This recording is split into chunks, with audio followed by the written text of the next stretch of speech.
Salmo 39.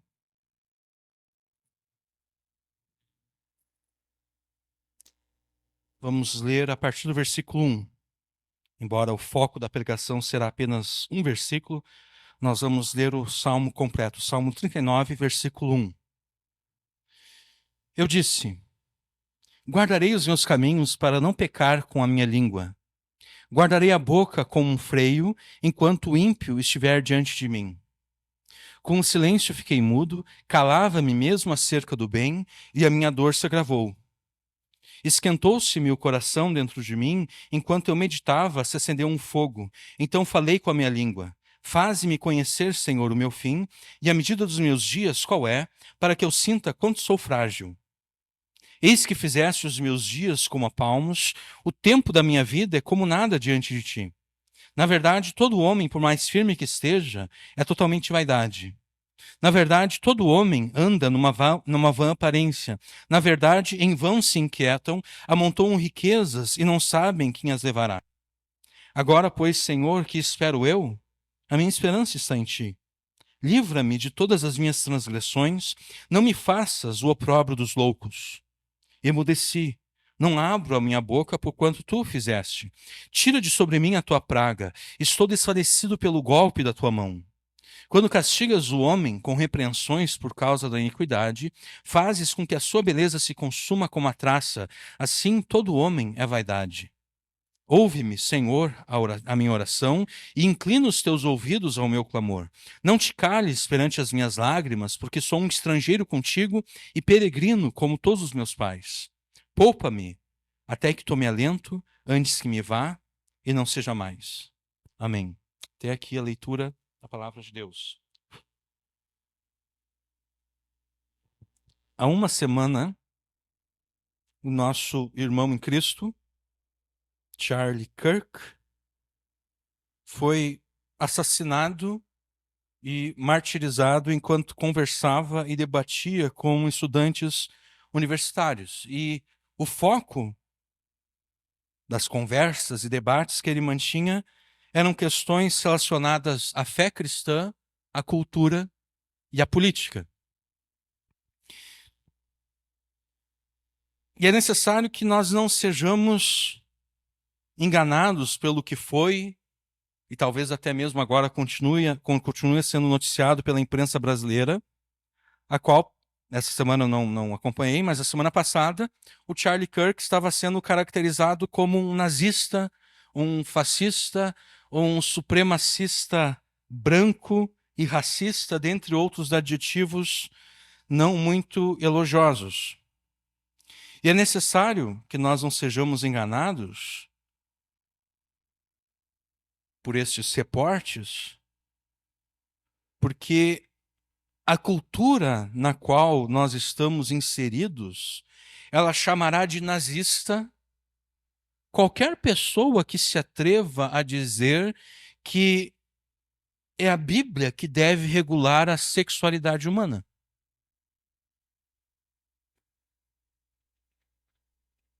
Qualquer pessoa que se atrever a falar que é Deus que determina como o sexo deve ser praticado, será chamado pela nossa cultura como um nazista.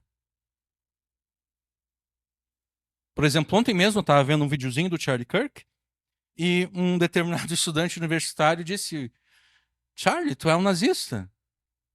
Daí o Charlie disse: mas por que eu sou um nazista? Ele disse porque os nazistas, eles perseguiam os homossexuais, eles perseguiam os transexuais da mesma forma como tu fala contra os homossexuais e os transexuais. Aí o Charlie Kirk respondeu: interessante isso. Tu tem um cachorro? Ele disse: eu tenho. Bom, então tu é nazista também, porque Hitler, ele também tinha um cachorro.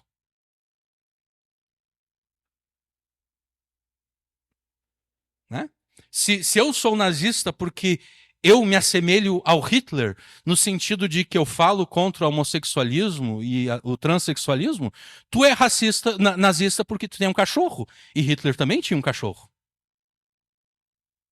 Né? Quer dizer, esse argumento ele não faz sentido, né? Tu é um nazista porque tu tem um cachorro, da mesma forma como Hitler tinha um cachorro. Também não faz sentido o argumento que diz tu fala contra o transexualismo ou homossexualismo, então tu é nazista, porque o Hitler também não gostava de homossexuais e transexuais. Né? Então, a cultura na qual nós estamos é essa. Você diz que homem é homem, mulher é mulher, que homem não pode se transformar numa mulher, uma mulher não pode se transformar num homem. Você diz que o casamento é apenas entre um homem funcionando como homem e uma mulher funcionando como mulher, e você será taxado de nazista.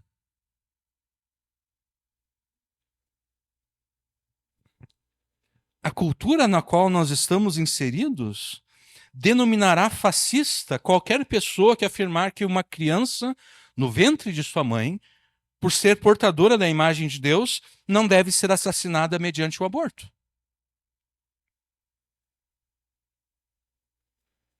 Basta você dizer que o aborto é um pecado e um crime, é assassinato, e você será taxado de fascista. A cultura na qual nós estamos inseridos denominará supremacista branco e racista todo aquele que, a partir de uma cosmovisão bíblica, refutar a teoria crítica de raça e o conceito de interseccionalidade. O que é interseccionalidade? É o seguinte, ó, imagina que você foi chamado para uma entrevista de emprego, e dentre os vários candidatos está você. Vamos supor que você seja um homem branco e heterossexual, e um outro candidato que também está se candidatando a outra vaga seja branco também, mas homossexual. Se aquela empresa que vai entrevistar vocês, se eles prezam por essa ideia da interseccionalidade, para quem você acha que vai a vaga? Para o homem branco homossexual. Por quê? Porque ele é oprimido. Você não sofre opressão nenhuma, porque você é branco e heterossexual. Já aquele homem branco homossexual, ele é oprimido por ser homossexual. Agora vamos imaginar que quem esteja se candidatando à vaga seja um homem branco homossexual e um homem branco. Não, vamos dizer um homem negro homossexual. Agora a vaga vai para quem? Vai para o homem negro homossexual, porque ele é oprimido não apenas por ser homossexual, mas também por ser negro.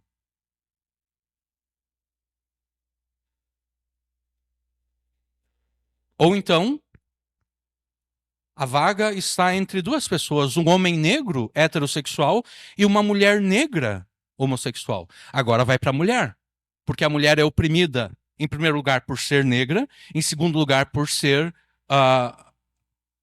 por ser negra, por ser homossexual e também por ser mulher.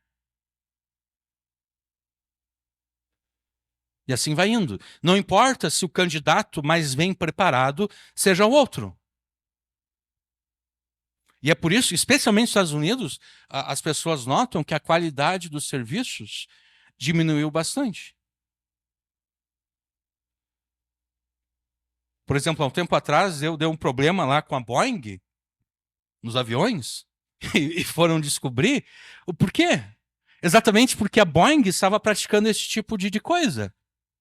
Em vez de eles contratarem as pessoas mais bem preparadas para dar manutenção nos aviões, eles estavam fazendo esses joguinhos políticos de interseccionalidade. Então contratavam um homem negro no lugar do homem branco, ainda que o homem branco fosse mais bem capacitado para o trabalho. Ou então contratavam o homem negro gay em vez do homem negro heterossexual, ainda que o homem negro heterossexual fosse mais bem capacitado para o trabalho. E o que deu? Alguns acidentes aconteceram.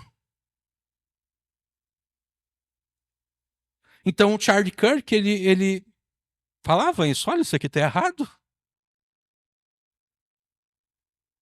A gente está arriscando vidas das pessoas simplesmente para afirmar a negritude de alguém, ou a homossexualidade de alguém, ou a transexualidade de outro. Só que por apontar isso, por fazer críticas à teoria crítica de raça e à interseccionalidade, ele foi taxado como, bom, tu é um supremacista branco, racista. Tu deve pertencer a Ku Klux Klan, né? A KKK, KKK. A cultura na qual estamos inseridos chamará de mal todo aquele que se atrever a, de forma pública e sem desculpas, afirmar o que Deus ordena na sua palavra a todas as pessoas. Se você se atrever a falar de forma pública e sem desculpas, se você se atrever a, de forma pública e sem desculpas, afirmar aquilo que Deus ordena na sua palavra, você será taxado de mal. Porque conforme a sabedoria de Deus expressa por Salomão em Provérbios 29 e 27, para os justos, a pessoa iníqua é abominação, e o reto em seu caminho é abominação ao ímpio.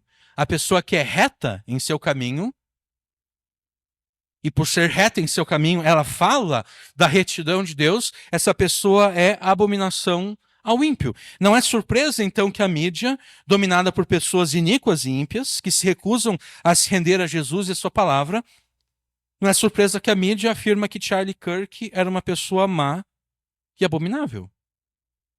Embora, de fato, ele não fosse.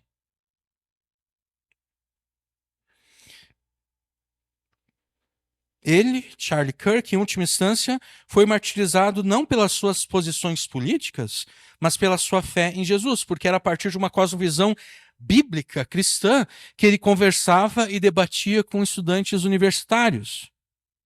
E ele debatia exatamente questões relacionadas à cultura e à política, sempre a partir de uma cosmovisão cristã. E era a partir dessas questões culturais e políticas que ele pregava o evangelho e a salvação em Jesus. Exatamente porque essas questões políticas e culturais, elas chamam a atenção, especialmente lá nos Estados Unidos, de estudantes universitários. Então, por exemplo, ele armava uma tenda lá no campus da universidade, e na tenda estava escrito o seguinte: aborto é assassinato. Simplesmente a afirmação. E daí embaixo, tente me convencer do contrário. Tente me convencer que aborto não é assassinato.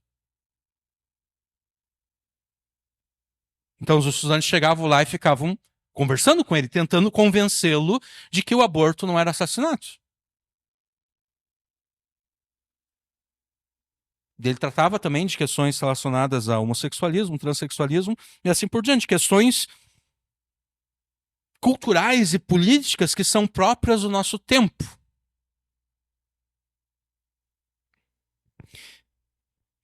A política de uma nação,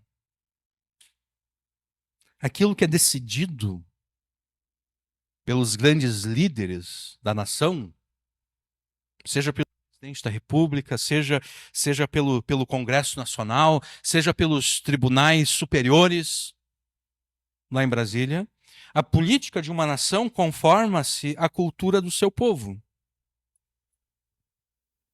Nunca vou me esquecer um dia em que, na época, ainda não havia as UPAs, né? Então, quando tu precisava de algum atendimento, tu ia no posto de saúde. Eu nunca vou me esquecer de um dia que eu fui num posto de saúde. Se eu não me engano, a razão pela qual eu fui é que um dos nossos cachorros acabou me mordendo na mão, né? E eu fui lá fazer curativo e tudo, e ver se não tinha que fazer algum tipo de vacina, alguma coisa assim. Eu tava lá e eu tava Eu não sou muito de ficar puxando assunto com as pessoas, mas um determinado homem, ele puxou assunto comigo. Ele estava conversando, ele estava reclamando da corrupção dos políticos e assim por diante e tudo. E daí, de repente, ele começou a se vangloriar para mim, dizendo o seguinte: não, porque eu tenho um amigo que ele é secretário da saúde aqui no Novo Hamburgo, e sempre que eu preciso de algum atendimento médico, eu ligo para ele e ele consegue me passar na frente das outras pessoas. E eu fiquei ouvindo e olhando pro cara, e eu pensei, será que eu falo que ele é tão corrupto quanto os deputados e senadores lá em Brasília? Porque ele estava se gabando exatamente da corrupção. Né? A política, ela se conforma à cultura do seu povo. Se a cultura do povo é essa cultura do jeitinho, de que eu conheço alguém lá, então eu vou ligar para essa pessoa e essa pessoa vai me passar na frente dos outros. Se essa é a cultura do povo, é essa cultura que vai moldar a política daquela nação.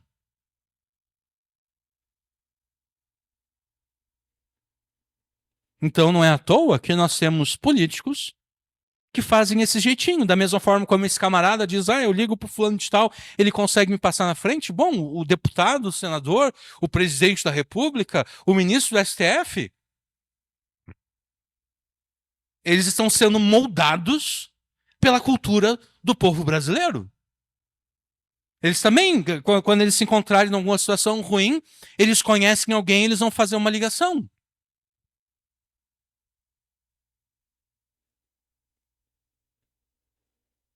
A política de uma nação conforma-se à cultura do seu povo.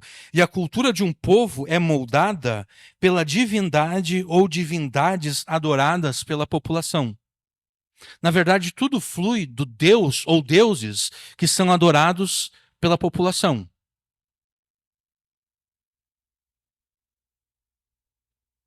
Se você quer transformar o Brasil, preste atenção no que eu vou dizer. Eu não estou dizendo que você não deve votar neste ou naquele candidato. Não, não é isso que eu estou dizendo. Preste atenção. Se você quer transformar o Brasil, não basta votar neste ou naquele candidato. Eu não estou dizendo que não adianta votar. Eu estou dizendo que não basta votar. Sabe por que não basta? Mesmo que nós consigamos eleger aqueles que nós pensamos serem os melhores políticos e estadistas já produzidos pelo Brasil, tá? Vamos dizer que nas eleições nacionais do ano que vem, nós consigamos eleger aqueles que nós consideramos ser os melhores políticos e estadistas já produzidos pelo Brasil. Ainda que nós consigamos isso, é bem possível que daqui a 4 anos, na próxima eleição, em 2030, esses que nós consideramos serem os melhores, é muito provável que eles não vão conseguir se reeleger.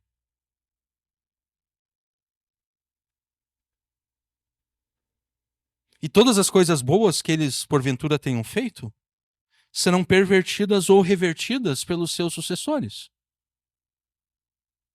Né?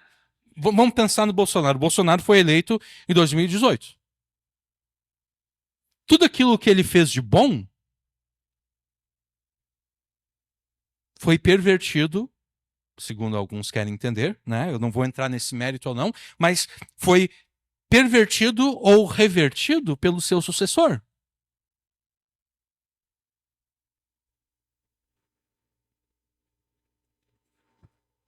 Além do mais, vou falar dos Estados Unidos agora.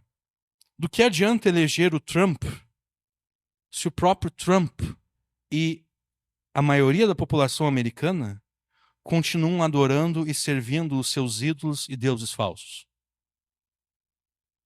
Ou vamos falar do Brasil. Do que adianta eleger? Eu falo do Bolsonaro por quê? Porque a esperança dos crentes não é o Lula. Né? Não, a gente tem que eleger o Lula porque o Lula vai resolver. Não, a esperança dos crentes brasileiros é o Bolsonaro. Então, por isso que eu vou falar. Eu não estou falando contra o Bolsonaro. Eu estou falando contra essa ideia idólatra de que se a gente colocar alguém lá, essa pessoa vai conseguir resolver todos os nossos problemas. Do que adianta eleger Bolsonaro se o próprio Bolsonaro e a maioria da população brasileira continuam servindo e adorando os seus deuses falsos, os seus ídolos? Porque lembre-se que a política de uma nação conforma-se à cultura do seu povo. E a cultura de um povo é moldada pela divindade ou divindades que são adoradas por esse povo. É por entender, então, que a eleição de um determinado político ou estadista não passa de uma solução improvisada de curtíssima duração.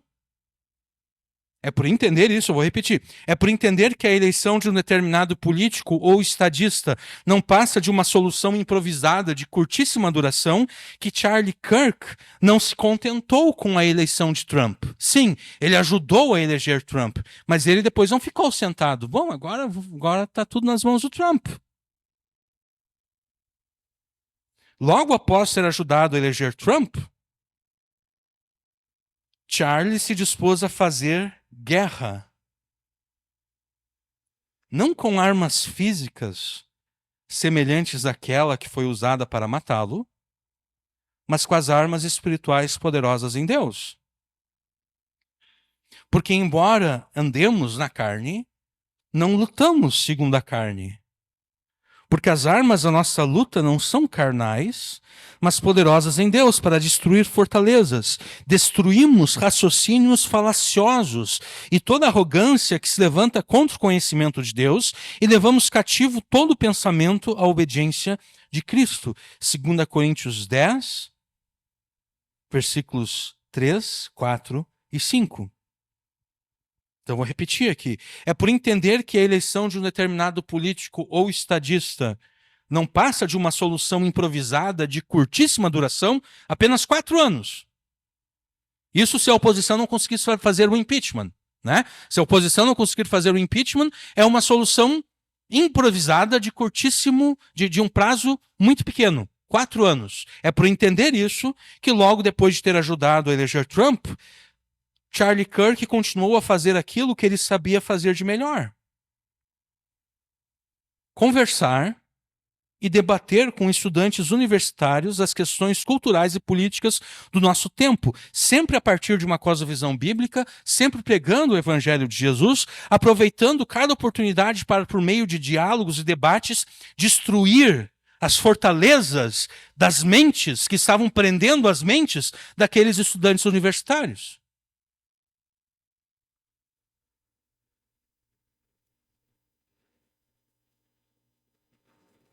Porque quando alguém chega a afirmar que não existe nada de anormal em um homem querer cortar, querer mutilar o seu corpo, cortar o seu órgão sexual e se transformar numa mulher, a pessoa que afirma que não há nada de anormal numa mulher querer cortar aquela parte da sua anatomia que faz ela ser mulher, né, os seus seios. A pessoa que afirma que não há nada de anormal em fazer isso com uma criança ou com um adolescente. A pessoa que afirma isso, ela está presa a fortalezas. A sua mente está presa por fortalezas. Né? A sua mente está cheia de raciocínios falaciosos.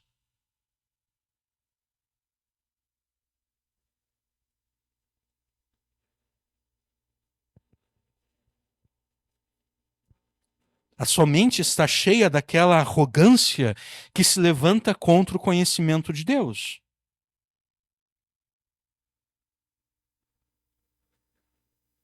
Então ele ajudou a eleger Trump, sim, mas ele sabia que a eleição de um político é uma solução improvisada de curtíssimo prazo. Né? Porque os Estados Unidos elegeu o Trump em 2016, em 2020 logo veio o Biden. O Biden conseguiu destruir tudo aquilo que o Trump fez. Depois o Trump voltou, mas o que vai acontecer na próxima eleição?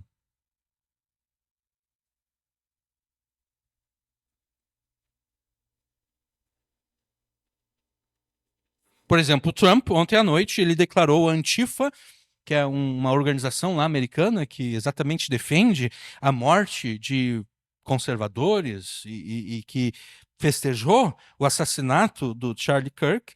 O Trump declarou a Antifa uma organização terrorista. Mas e se o próximo presidente não entender dessa forma? Né? Aqui no Brasil, um presidente da República pode, de repente, afirmar que o movimento Sem Terra é uma organização terrorista. Que bom, Porque realmente é, né? Onde já se viu você ficar querendo tomar à força aquilo que pertence a outra pessoa? Mas isso o próximo presidente pode desfazer dessa decisão. O próximo presidente pode chegar e dizer: não, o Sem Teto, o Sem Terra não são uma organização terrorista.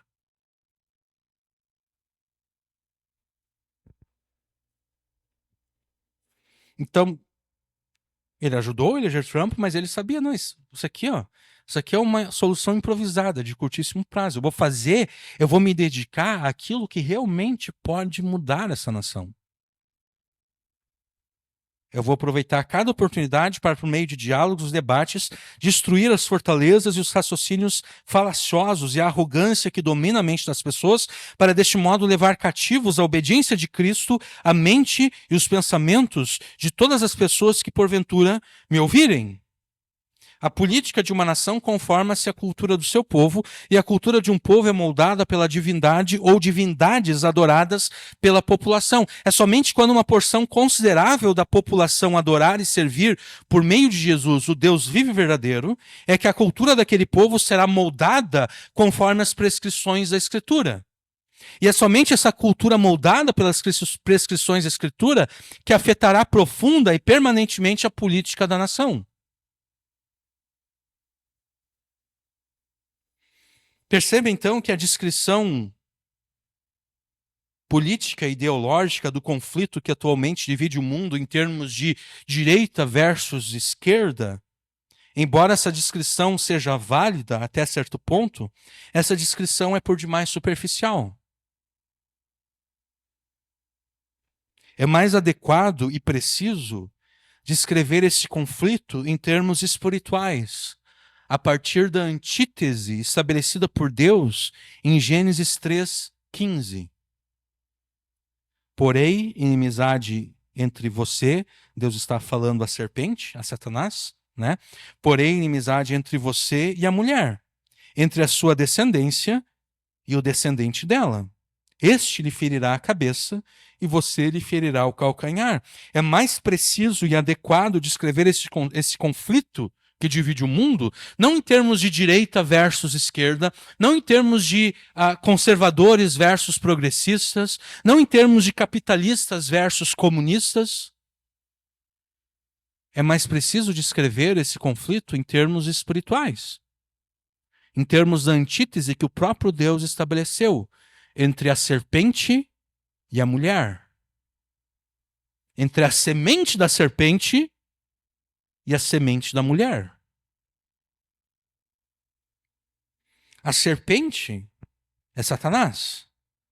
E a semente da serpente são aqueles que estão mortos nos seus delitos e pecados, e que andam segundo o curso deste mundo, que vivem segundo o príncipe da potestade do ar, que atua naqueles que insistem em desobedecer a Deus. Conforme Paulo se expressa em Efésios 2, versos 1-2. Já a mulher é o povo de Deus ao longo das eras. Especialmente a nação de Israel, que dá luz a quem? A Jesus. A mulher é o povo de Deus ao longo das eras, e a semente da mulher é, em primeiro lugar, Jesus. E, em segundo lugar, todos aqueles que pertencem a Jesus. Porque em Apocalipse 12, nós não vamos lá, eu vou tratar disso aqui de memória. Em Apocalipse 12, o Espírito Santo leva João a retomar essa inimizade, essa antítese entre a serpente e a mulher. Em Apocalipse 12, João vê um dragão, que ele diz que é a antiga serpente, ou seja, João está voltando lá para Gênesis 3:15. Ele vê o dragão perseguindo a mulher. E ele vê a mulher como estando como dores de parto, prestes a dar à luz. E João diz que a criança, o menino que irá nascer dessa mulher, é aquele que regerá as nações com vara de ferro. Quem é aquele que regerá as nações com vara de ferro? É Jesus, segundo o Salmo 2. João resume toda aquela narrativa dizendo que a mulher deu à luz e o menino foi elevado aos céus. Quer dizer, ali João já faz referência à vida, ao ministério de Jesus, à sua morte e à sua ascensão aos céus. Ele foi elevado aos céus e agora o dragão, ele persegue a mulher. E ele persegue também aos descendentes da mulher. E João afirma que os descendentes da mulher são aqueles que têm o testemunho de Jesus, aqueles que guardam os mandamentos de Deus. Então, a mulher é o povo de Deus ao longo das eras, a semente da mulher é, em primeiro lugar, Jesus, e, em segundo lugar, todos aqueles que pertencem a Jesus. Deus estabeleceu uma antítese, uma inimizade entre os crentes em seu Filho e os incrédulos. Entre os seus filhos e os filhos do diabo. Entre os cristãos e os pagãos.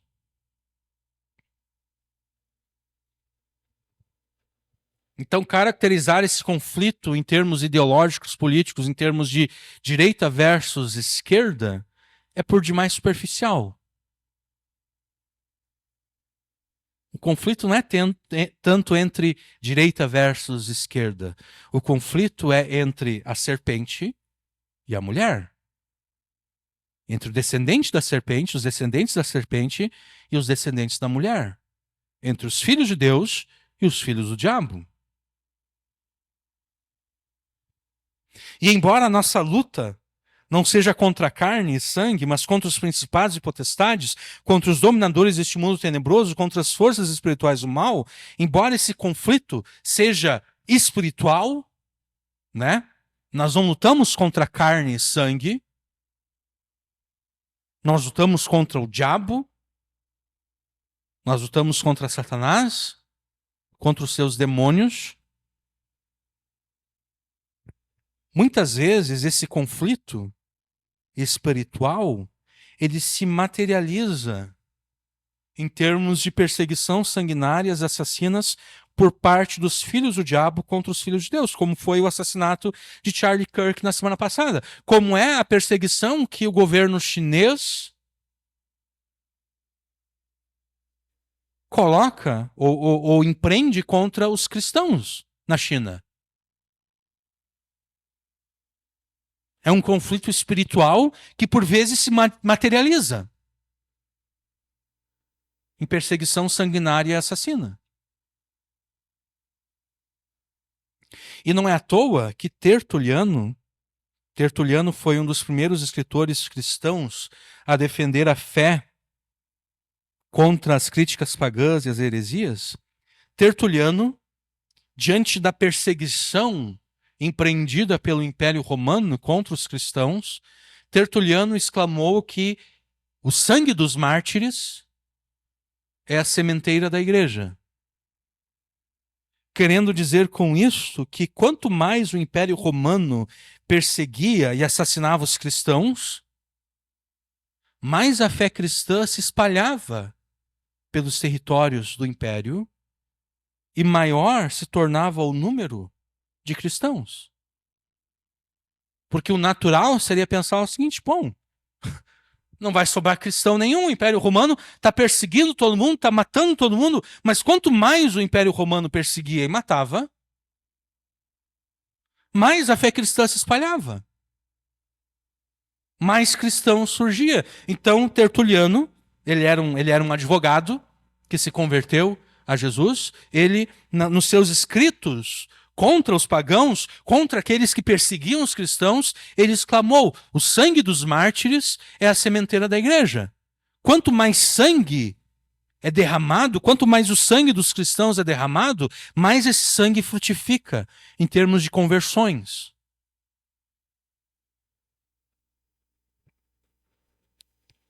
E esse entendimento, ele tem uma base bíblica. Né? Em João capítulo 12, Jesus claramente se referindo a si próprio, ele diz que enquanto a semente não cair no chão e morrer, ela não dá fruto.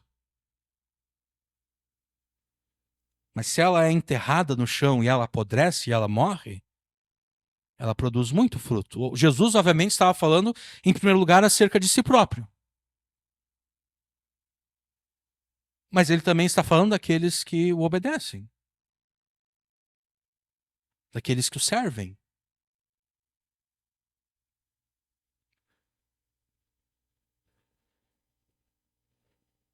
Ontem mesmo eu vi o testemunho de uma mulher, isso em inglês, né?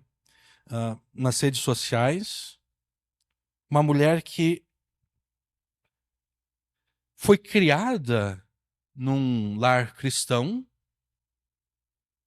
mas na sua adolescência abandonou a fé em Jesus. E quando ela ouviu, quando ela tomou conhecimento do assassinato do Charlie Kirk, ela se sentiu compelida a comprar uma Bíblia, a começar a ler essa Bíblia e procurar uma igreja. E junto a esse testemunho existem muitos outros testemunhos de pessoas afirmando coisas parecidas. Nesse último domingo, milhares de igrejas ao redor dos Estados Unidos receberam pessoas que jamais antes tinham colocado o pé numa igreja. E elas foram levadas a ir para uma igreja exatamente porque elas viram um homem de 31 anos sendo assassinado simplesmente por falar aquilo que a Bíblia afirma. É mais ou menos como quando Bolsonaro levou a facada, aquela facada, se não me engano, acho que foi no 7 de setembro, né? Não, acho que foi 7 de setembro, não sei, de algum ano aí. Horas depois, o seu filho disse: pronto, meu pai já foi eleito. Isso é natural ocorrer, né? A gente vê alguém sendo ferido ou alguém sendo morto,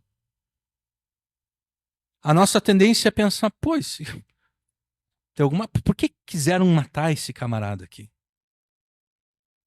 Então há esse aspecto natural, mas também há o aspecto espiritual do Espírito Santo chamando as pessoas.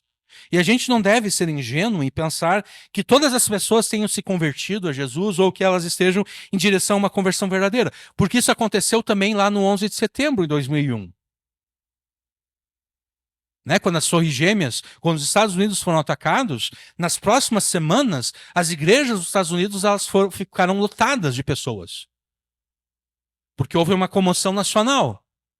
Mas ao longo dos meses, essa comoção ela foi amainando e as pessoas deixaram de ir às igrejas. Mas ainda assim, muitas dessas pessoas foram salvas. Então, da mesma forma agora, a gente não pode ser ingênuo e pensar que todas essas pessoas estão sendo salvas, mas certamente um bom número dessas pessoas será salvo. Certamente não todas, mas uma quantidade considerável de pessoas está sendo salva ou ainda será salva.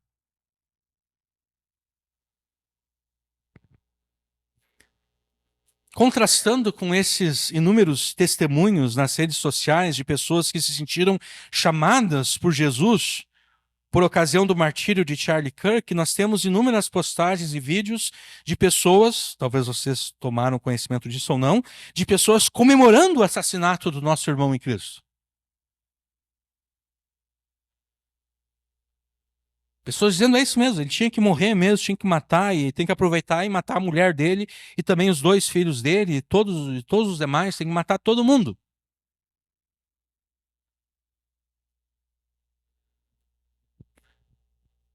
Muitos desses que comemoraram o assassinato de Charlie Kirk, eles acabaram por perder os seus empregos. Né? Porque horas depois do assassinato, alguém criou um site, se não me engano o site era Assassinos de Charlie Kirk, em inglês, e essa pessoa disse: olha, eu quero que vocês mandem para mim os prints, os vídeos das pessoas comemorando, porque eu vou colocar aqui, eu quero colocar nesse site aqui exatamente o nome dessas pessoas, quem elas são, para que os empregadores dessas pessoas possam saber o que os seus empregados estão fazendo e possam demitir essas pessoas. Então houve normalmente é a esquerda, né, que trabalha com a ideia de cancelamento, né? A direita adotou também, vamos cancelar todo mundo que está comemorando o assassinato de Charlie Kirk. Então essas pessoas comemoraram o assassinato e muitas delas foram demitidas. Inclusive ontem mesmo foi demitido um comediante dos Estados Unidos. Ele tinha um programa tipo o programa do Jô Soares, né? No final da noite, o cara fez alguns comentários, fizeram pressão e a rede de televisão demitiu o cara. Nós não vamos comentar que nós não vamos fazer nenhum comentário acerca da maldade que leva alguém a comemorar o assassinato público de um homem inocente. Não. O que nós vamos comentar, sim, é a falta de bom senso, porque o que aconteceu? Essas pessoas perderam o emprego, e depois de terem perdido o emprego, elas fizeram outras postagens nas redes sociais, expressando toda a sua frustração, toda a sua fúria, toda a sua exasperação por ter perdido o emprego. É acerca disso que eu quero comentar. Eu quero comentar acerca da falta de bom senso que leva alguém a dar publicidade àquilo que deveria ser privado e particular. A saber, a fúria e a exasperação que decorrem de alguma frustração, tal como a frustração de perder o emprego por ter comemorado o assassinato de alguém. Eu já recebi notícias que me deixaram extremamente triste e consternado. Mas eu jamais pensaria em filmar essa minha tristeza, essa minha consternação, para dar publicidade a isso. Eu jamais pensaria em fazer isso, porque eu tenho bom senso, né? Se eu estou me sentindo triste, se eu estou me sentindo consternado por alguma notícia que eu recebi, essa tristeza e consternação devem ser tratadas de forma privada, de forma particular. Essa tristeza e consternação diz respeito apenas a mim, não diz respeito a outras pessoas. Então, o que leva alguém a fazer isso? O que leva alguém a usar as redes sociais para dar publicidade a algo extremamente pessoal?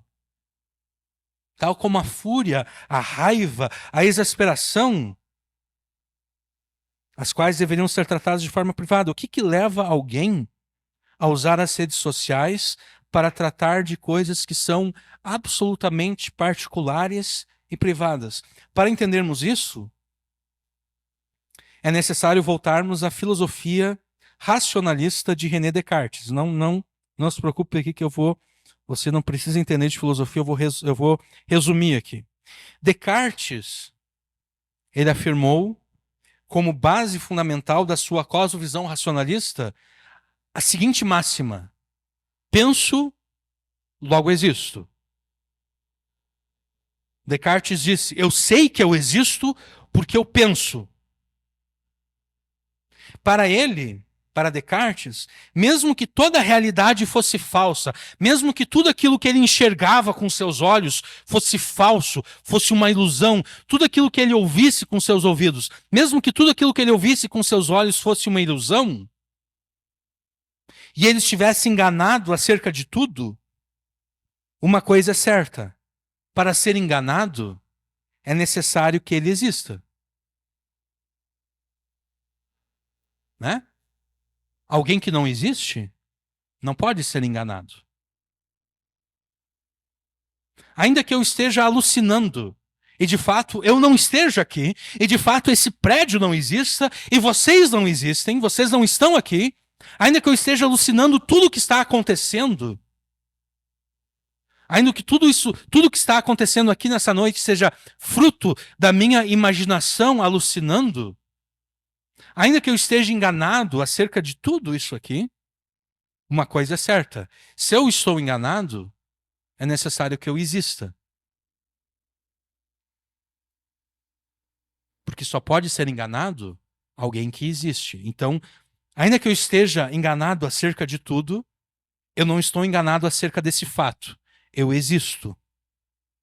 Porque como o engano ocorre na mente, o pensamento, mesmo o pensamento equivocado, mesmo o pensamento alucinado, que está imaginando coisas que não existem, mesmo esse pensamento equivocado evidencia a existência de quem pensa. Por essa razão, eu penso, logo existo. Eu posso estar enganado acerca de tudo,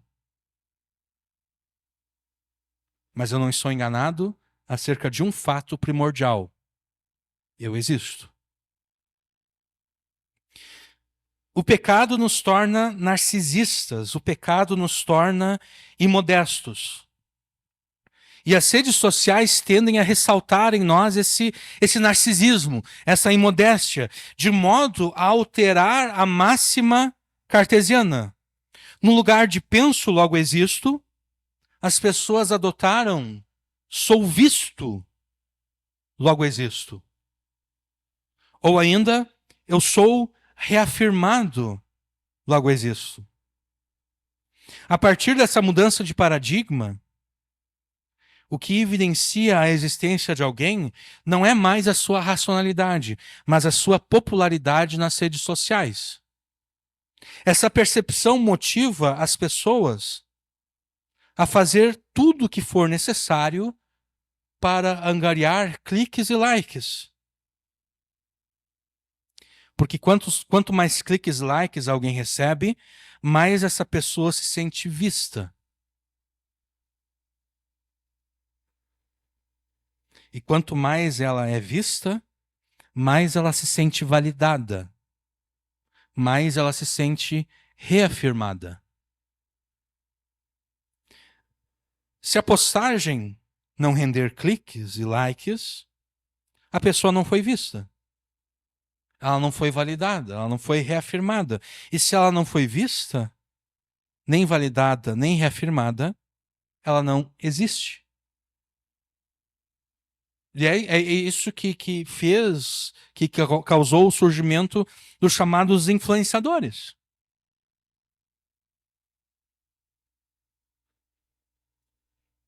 Por que alguém daria ouvidos a uma pessoa só porque ela tem 1 milhão de seguidores no Instagram? O que ter esse 1 milhão de seguidores no Instagram faz essa pessoa ser melhor do que qualquer outra? Nada, né?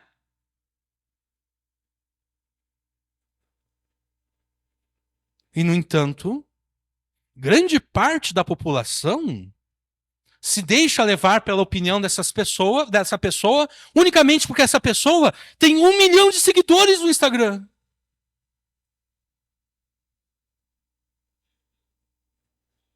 Sou visto.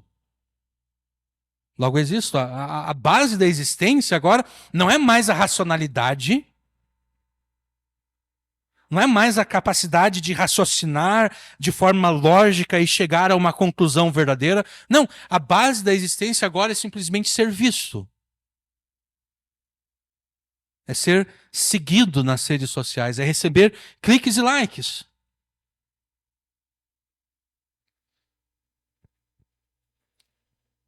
Essa é a razão para as pessoas postarem nas redes sociais vídeos, no caso aqui do Charlie Kirk, em que aparecem tendo ataques de fúria e consternação por terem perdido o emprego.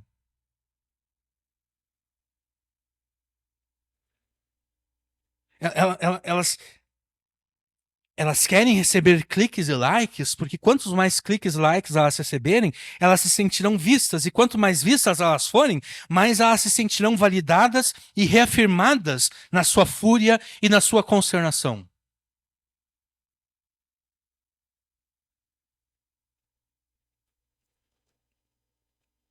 E é por essa razão que nós também encontramos pessoas ingênuas, tratando publicamente de assuntos extremamente particulares e sensíveis, tais como crises matrimoniais e desavenças familiares. Há um tempo atrás, eu vi uma mulher casada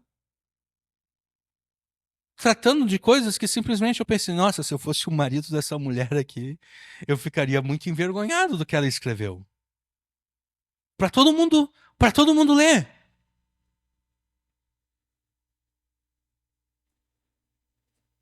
Pensei, por que a pessoa está tratando disso aqui?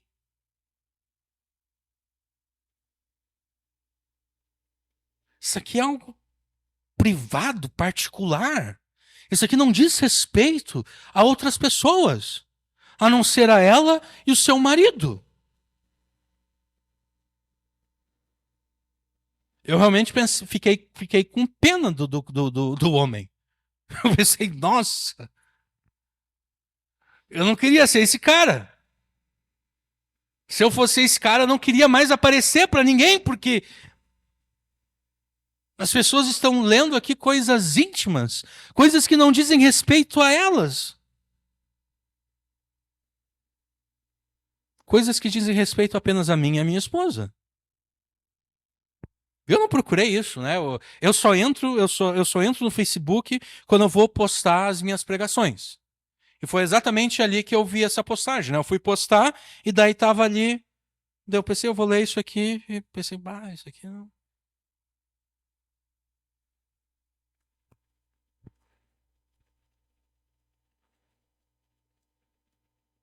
Nós encontramos então pessoas ingênuas tratando publicamente de assuntos extremamente particulares e sensíveis, que deveriam ser assuntos que deveriam ser do conhecimento unicamente de quem está pessoalmente interessado e investido neles. No caso de uma crise matrimonial, quem é que está interessado e investido ali? É apenas o casal, né? É apenas o marido e a mulher. No caso de uma desavença familiar, as únicas pessoas interessadas e investidas são aquelas que estão envolvidas diretamente na desavença familiar. Então, se é o conflito entre um homem e o seu filho, é apenas as únicas pessoas que dizem respeito àquilo ali é o homem e o seu filho, ou então a mulher e a sua filha, ou então a mulher e a sua sogra, e assim por diante.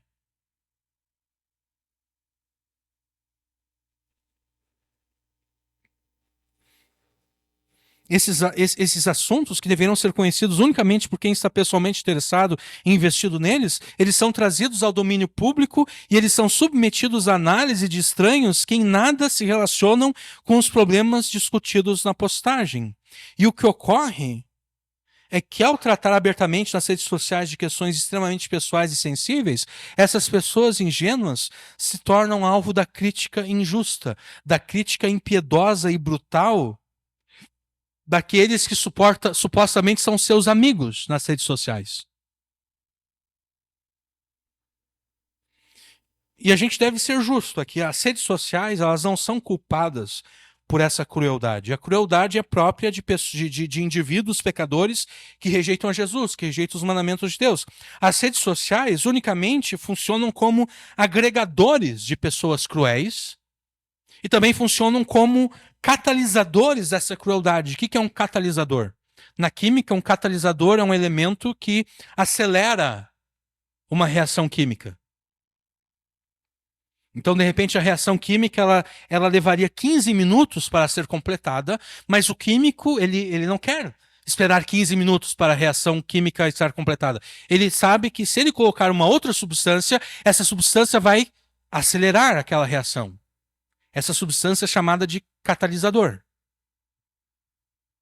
As redes sociais agregam pessoas cruéis e elas funcionam como aceleradores dessa crueldade.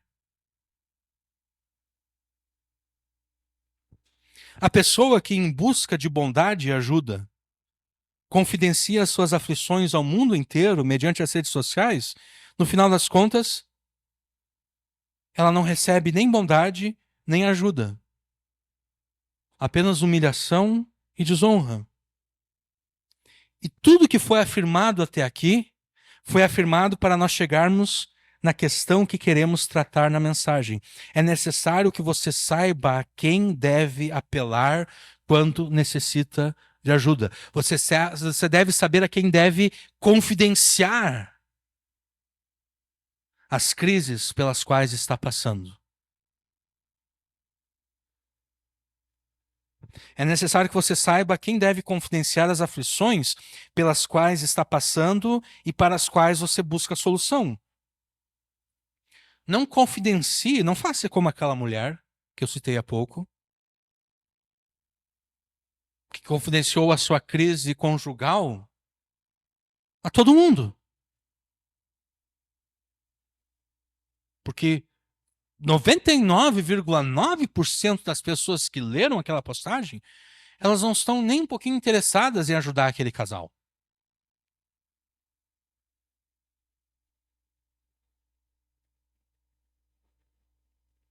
Não confidencie as suas aflições a quem não tem interesse de te ajudar e nem a capacidade para te ajudar. Confidencie as suas aflições a quem tem tanto interesse quanto a capacidade para te prestar auxílio.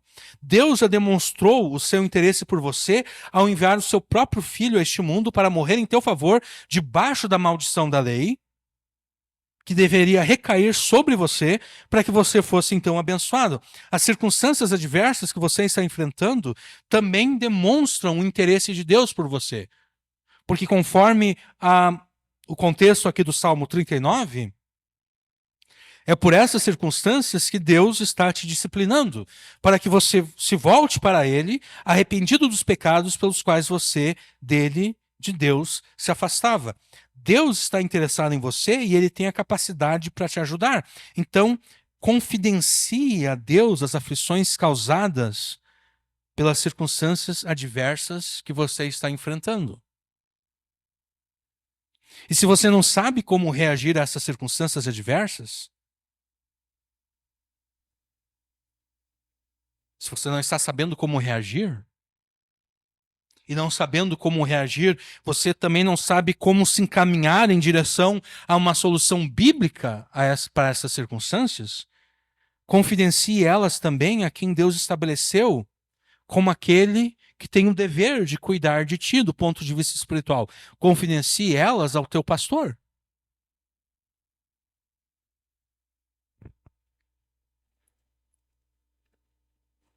E é disso que nós vamos tratar no tempo que nos resta aqui.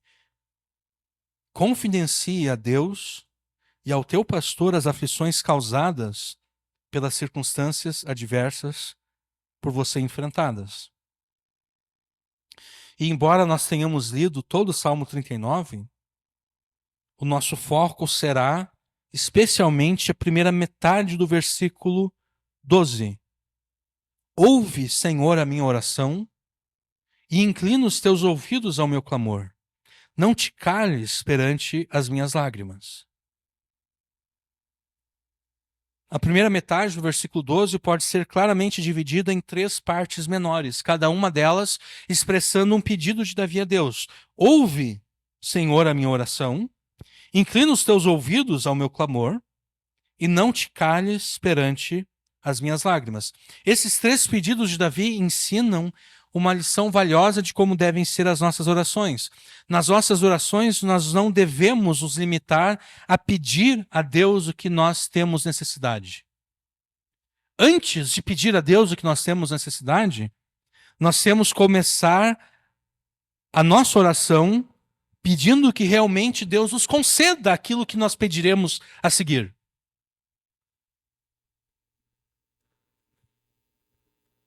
O verbo hebraico usado por Davi aqui no pedido ouve, Senhor, a minha oração, esse ouvir aqui não se limita à audição em si. Esse ouvir aqui também tem o sentido de atender o que está sendo pedido. É como se Davi estivesse dizendo o seguinte: Deus, eu peço que o Senhor me dê aquilo que eu vou pedir agora. Davi roga que Deus lhe conceda aquilo que está sendo pedido a ele em oração. E todos nós somos culpados de muitas vezes simplesmente listar a Deus aquilo que nós queremos. simplesmente listar para Deus aquilo que nós estamos pedindo. Eu peço que o Senhor faça isso e aquilo, eu peço que o Senhor me dê aquele outro. Nós faríamos muito bem se antes de listarmos aquilo que nós estamos pedindo, nós insistíssemos para que Deus nos desse aquilo que vamos pedir a Ele a seguir. Mais ou menos como uma criança, né? Acho que todos nós, como criança, já fizemos isso com os nossos pais. A gente sabe que aquilo que a gente vai pedir para o pai, para a mãe, de repente não vai ser nos dado. Então a gente pede, ô pai, ô mãe, promete que tu vai me dar aquilo que eu vou te pedir agora. Promete que tu vai me dar isso. É mais ou menos isso. Eu não vou te dizer ainda o que eu vou pedir, mas me promete que tu vai me dar isso. Com as devidas proporções, né, guardadas as devidas proporções, é mais ou menos isso que a gente deve fazer com Deus quando nós oramos. Ouve, atende a minha oração. Faça aquilo que eu peço, que eu vou pedir ao Senhor. Me dê aquilo que eu vou pedir ao Senhor. Liste a Deus o que você precisa que Ele faça por você, mas antes de estar, peça que Deus realmente te dê aquilo que você vai pedir a Ele. Essa verdade é confirmada pelos outros dois pedidos que constam na primeira parte do versículo 12. Inclina os teus ouvidos ao meu clamor e não te cales perante as minhas lágrimas. Com inclina os teus ouvidos ao meu clamor, Davi está requerendo que Deus intencionalmente escute o seu grito por socorro. Davi não se limita a gritar a Deus por socorro. Davi diz a Deus: inclina os teus ouvidos para mim. Faça questão de me ouvir enquanto eu oro ao Senhor. Inclina os teus ouvidos ao meu clamor. E Davi continua: não te cales perante as minhas lágrimas. As lágrimas, elas trazem constrangimento. É por isso que, se você não permitiu que as redes sociais tenham feito aflorar o teu narcisismo e a tua imodéstia, quando você sente necessidade de chorar, você procura se afastar das pessoas, né?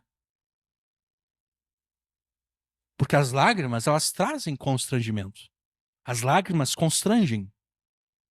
Então, sempre que a gente sente a necessidade de segurar, de chorar, nós nos afastamos das pessoas.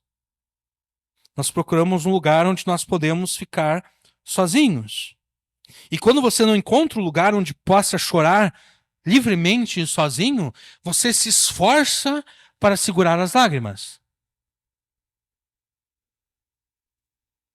Você faz de tudo para não chorar em público.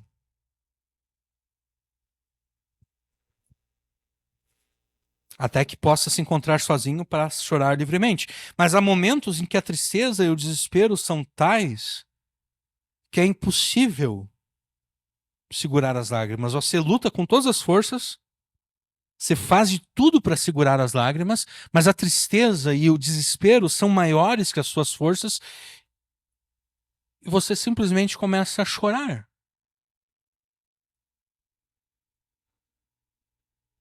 Publicamente. Na presença de quem está ao teu redor.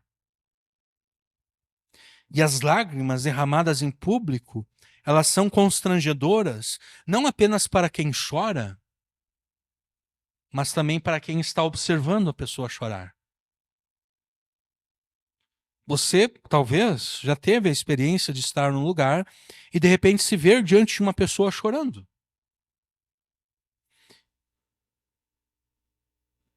É constrangedor observar as lágrimas alheias. Exatamente porque nós não sabemos como reagir. Quando você observa as lágrimas de alguém, instintivamente você sabe que o sofrimento daquela pessoa é um sofrimento muito grande, porque você sabe que se aquela pessoa conseguisse segurar as suas lágrimas para chorar sozinho, ela faria isso. E obviamente ela não conseguiu. Então você sabe que o sofrimento dela é grande.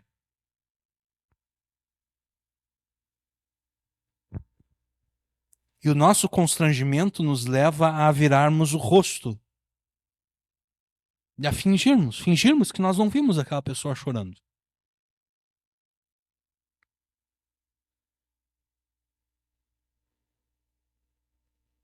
E nós justificamos este virar o rosto com a desculpa de que nós não queremos constranger aquela pessoa. Mas a verdade é que viramos o rosto porque nos sentimos expostos e constrangidos pela pessoa que está chorando em público. Não é que nós não queremos constranger a pessoa. A questão é que nós nos sentimos constrangidos pelo choro daquela pessoa e é por isso que a gente vira o rosto. É por isso que a gente finge que não viu. Mas Deus não é como nós. Deus não se sente constrangido com as lágrimas de ninguém. E Davi reafirma essa verdade pedindo que Deus não se cale diante das suas lágrimas. É como se Davi, com toda a ousadia que o Espírito Santo lhe concedeu, é como se Davi dissesse a Deus: o Senhor jamais vira o rosto para não ver as lágrimas de quem te busca. Então não vai ser agora que o Senhor vai começar a fazer isso, né? Não vai ser precisamente a minha vez, quando eu estou chorando. Até o momento o Senhor jamais virou o rosto. Não vai ser comigo que o Senhor vai começar a virar o rosto para quem chora. O Senhor jamais se cala diante das lágrimas de quem te busca, então não vai ser precisamente agora que o Senhor vai se calar diante das minhas lágrimas. Então, não vire o rosto para não ver as minhas lágrimas. Não fique calado diante das minhas lágrimas. Davi aqui está apelando à misericórdia e à graça de Deus, que jamais rejeita aqueles que humildemente choram na sua presença em busca de salvação. E é por reconhecer a misericórdia e a graça de Deus que Davi apela para que Deus não se cale diante das suas lágrimas. Mas por que Davi está chorando? Por que Davi está derramando lágrimas? A razão das lágrimas e do choro de Davi são as circunstâncias adversas pelas quais ele estava sendo disciplinado por Deus. Davi pecou contra Deus e Deus o disciplinou como um bom pai. Um bom pai sempre disciplina os seus filhos. E Deus disciplinou a Davi para que Davi se arrependesse dos pecados cometidos e se voltasse para Deus.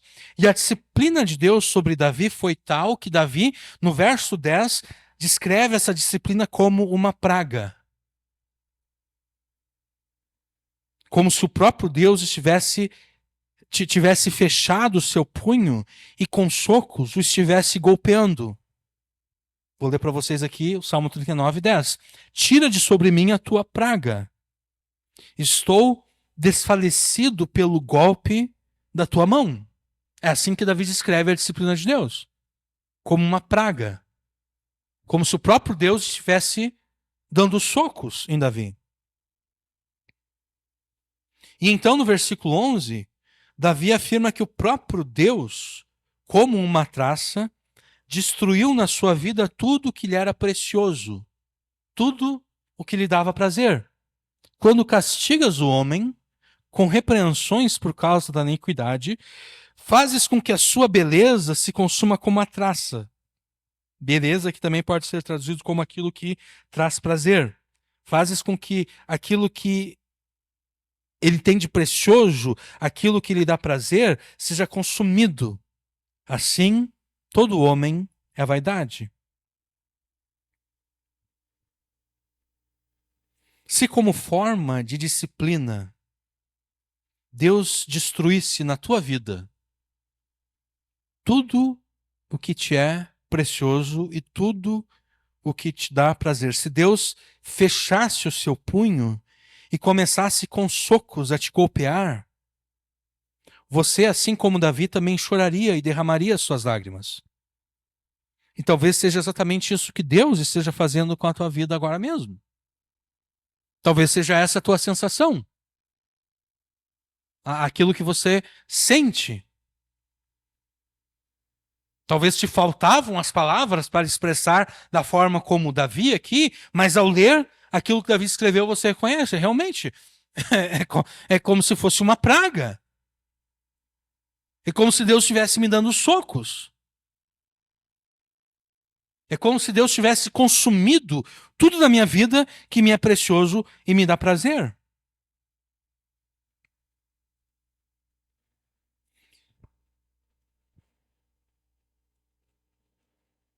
E talvez a circunstância que você esteja enfrentando seja de fato disciplina da parte de Deus. Talvez não seja uma disciplina da parte de Deus. Do ponto de vista prático, não importa. Né? Porque se é uma disciplina da parte de Deus, o que você deve fazer? Você deve se arrepender do pecado pelo qual Deus está te disciplinando e começar a obedecer a Deus. Especialmente obedecer a Deus naquilo que você antes estava desobedecendo. E se não é disciplina, bom, você deve continuar obedecendo a Deus. É provação. E na provação, Deus quer ver se você permanece fiel a Ele, permanece obedecendo a Ele. Então, do ponto de vista bem prático, nesse aspecto, não há diferença entre disciplina e provação. Você deve obedecer a Deus em tudo aquilo que Ele te ordena.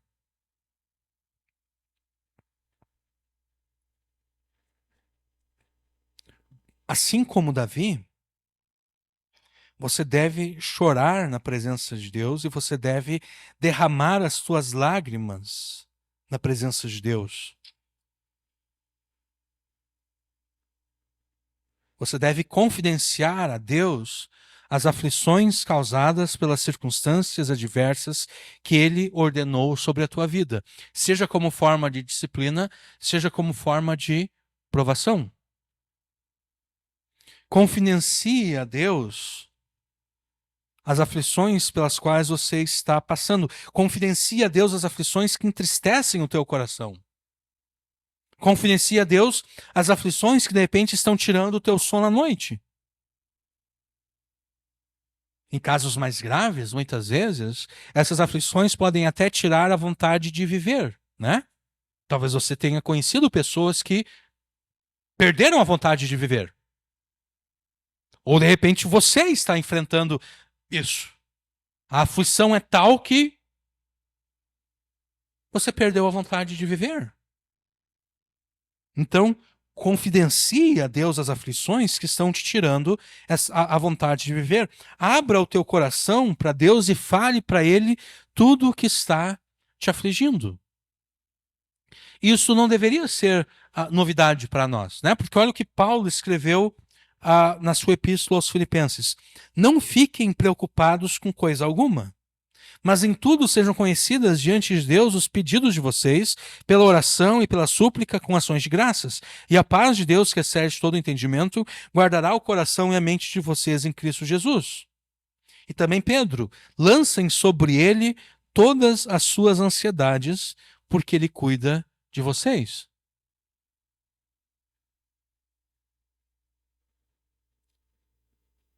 Seja específico nas tuas orações a Deus e relate a Deus exatamente tudo o que você está sofrendo. Relate a Deus tudo o que você está sofrendo, tudo aquilo que você está passando. Confidencie a Deus as aflições causadas pelas circunstâncias adversas enfrentadas por você. Agora, muitas vezes,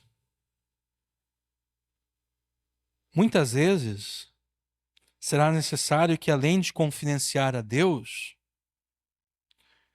você também busque a ajuda e o conselho de alguém que seja mais maduro na fé. E quem poderia ser mais maduro na fé cristã do que teu pastor? Porque foi por essa causa que Jesus estabeleceu em cada igreja local pastores e ministros. Pessoas que estão preparadas, que foram preparadas para ele, para ajudar e aconselhar os crentes em meio às suas lutas, em meio às suas aflições. Não tenha vergonha de pedir ajuda e conselho ao teu pastor quando você se sentir sobrecarregado pela aflição, quando você não sabe o que deve ser feito ou o que pode ser feito para solucionar o problema. Não tenha vergonha, porque, como diriam os antigos, vergonha é roubar e não poder carregar. Não, vergonha é roubar, né? Se eu tiver vergonha das minhas lutas, se eu tiver vergonha de pedir ajuda àquele que pode me ajudar, e nesse caso eu não estou me referindo apenas a Deus, eu estou me referindo a alguém que tenha mais maturidade espiritual do que eu, na verdade eu estou demonstrando arrogância. Eu estou demonstrando orgulho. Né? Eu estou demonstrando que eu não quero que o meu pastor saiba que eu não sou tudo aquilo que eu aparento ser. Mas isso, com todo respeito, isso é burrice. Porque isso seria semelhante ao seguinte, eu tô tem alguma coisa errada no meu corpo, não sei.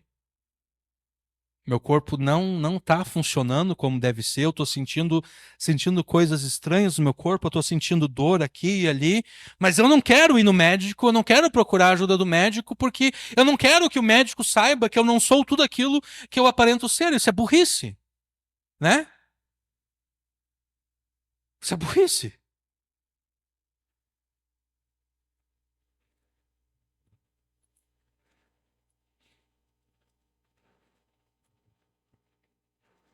E não há um tempo atrás, há um tempo atrás eu tomei conhecimento do que alguém fez.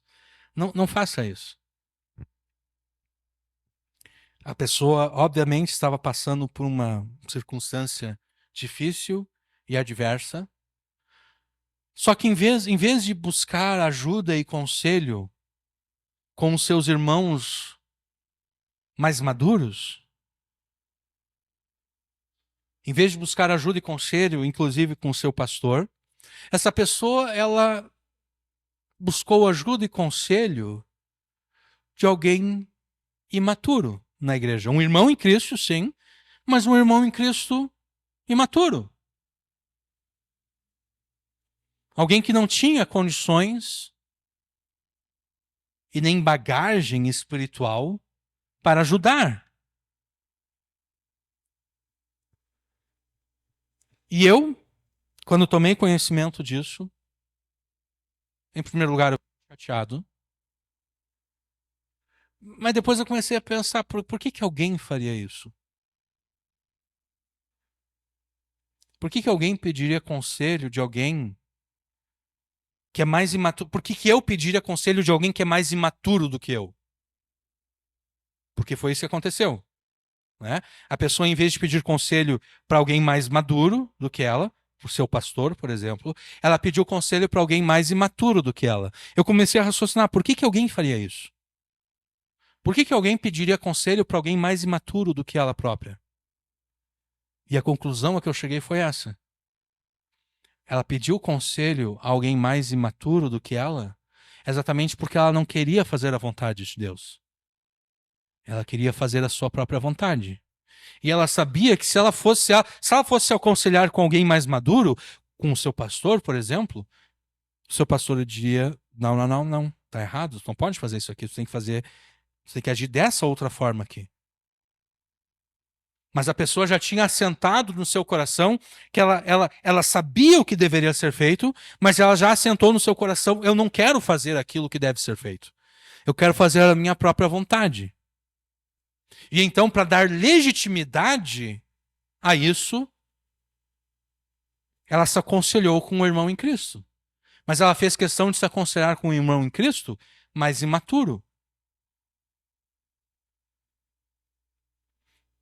Que talvez até soubesse que aquilo estava errado, mas não teria coragem o suficiente para dizer: está errado.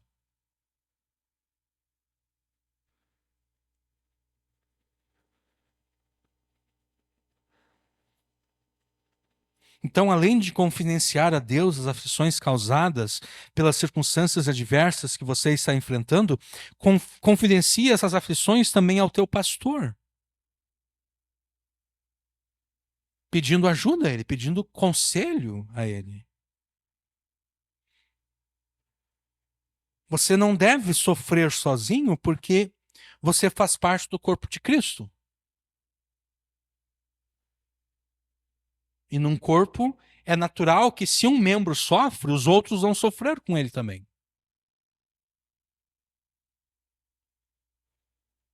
Né? E é óbvio, você não precisa dar conhecimento a todos os teus irmãos de Cristo, e na verdade você não deve dar conhecimento a todos os teus irmãos de Cristo, dependendo da circunstância.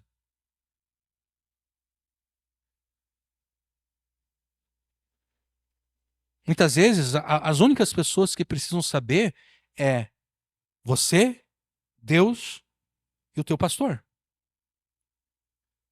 Ninguém mais precisa saber. Se a situação é pesada, né? Porque existem coisas que não são tão complicadas assim, né? Eu estou doente, então eu posso colocar lá no grupo da igreja: irmãos, eu peço que vocês orem por mim, porque eu estou doente, estou me sentindo assim, assado. Tudo bem, não tem problema nenhum. Mas de repente, se eu estou enfrentando um problema no meu casamento, é constrangedor eu colocar, né, no grupo da igreja: irmãos, eu tô brigando com meu marido, eu estou brigando com a minha esposa, eu peço que vocês orem por mim. Não, isso é constrangedor demais. Mas ainda assim eu não aconselho fazer isso, porque os irmãos que forem maduros, eles vão entender e eles vão orar e tudo. Mas tem aqueles irmãos que são imaturos. E eles vão começar a olhar aquele casal como quem: nossa, mas vocês se chamam crente e estão enfrentando esses problemas aí? Né? Então, você deve ser sábio. Né? Você não há necessidade que você peça ajuda a todos. Peça ajuda àquele que supostamente deve ser o crente mais maduro da tua igreja. O crente mais maduro da tua igreja deve ser o teu pastor, né? Porque se o crente mais maduro da tua igreja não for o teu pastor, então há alguma coisa de errado ali, né? Sim, sim, mas eu estou dizendo, de repente não há outros que de repente precisem saber daquela circunstância. Exatamente por aquilo que eu falei antes. Né? De repente a pessoa, o determinado irmão em Cristo lá, ele se acha melhor do que os outros e ele não consegue entender como alguém poderia estar enfrentando aquela circunstância ali.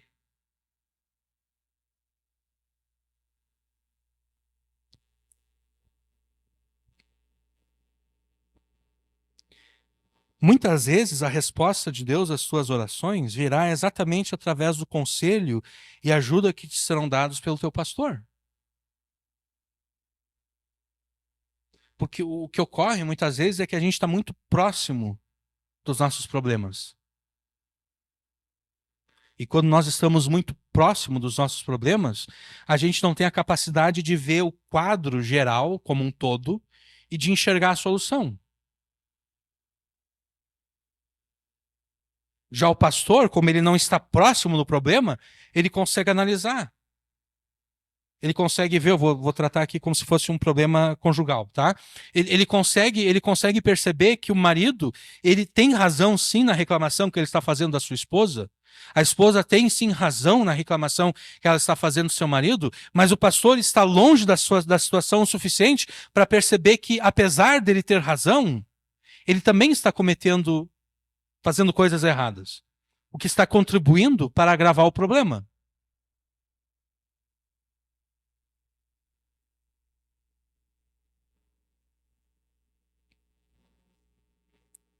Se você é casado e se o problema de fato envolve o casal, será mais proveitoso se você vier acompanhado do cônjuge para pedir ajuda e conselho ao pastor.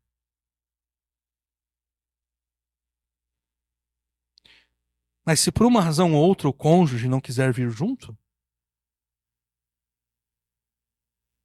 venha você sozinho, ainda que não seja o ideal, venha você sozinho.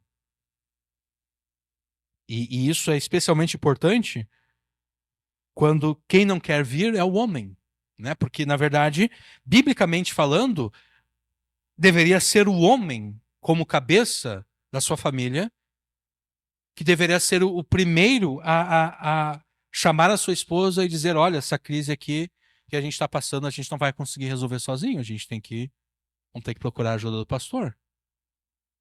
O marido deveria ser o primeiro a sugerir isso.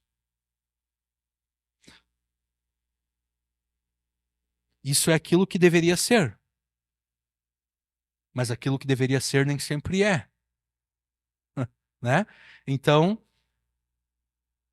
às vezes o marido não quer vir. Às vezes o marido, por alguma razão, de repente ele não quer se sentir diminuído diante do seu pastor por estar enfrentando um problema dessa natureza. Ele pensa: não, eu não quero que o pastor saiba disso. Bom, nesse caso, a mulher deve assumir, por assim dizer, a responsabilidade.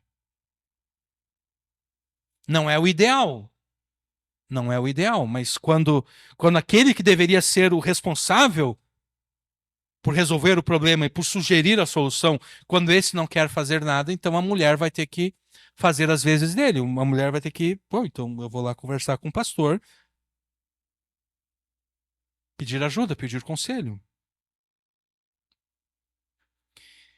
Confidencie a Deus e ao teu pastor as aflições causadas pelas circunstâncias adversas por você enfrentadas. Não faça como aqueles que precisam ser vistos e afirmados pelas redes sociais, confidenciando os seus problemas a quem não tem nada a ver com o problema e a quem não pode ajudar e nem tem o desejo de ajudar.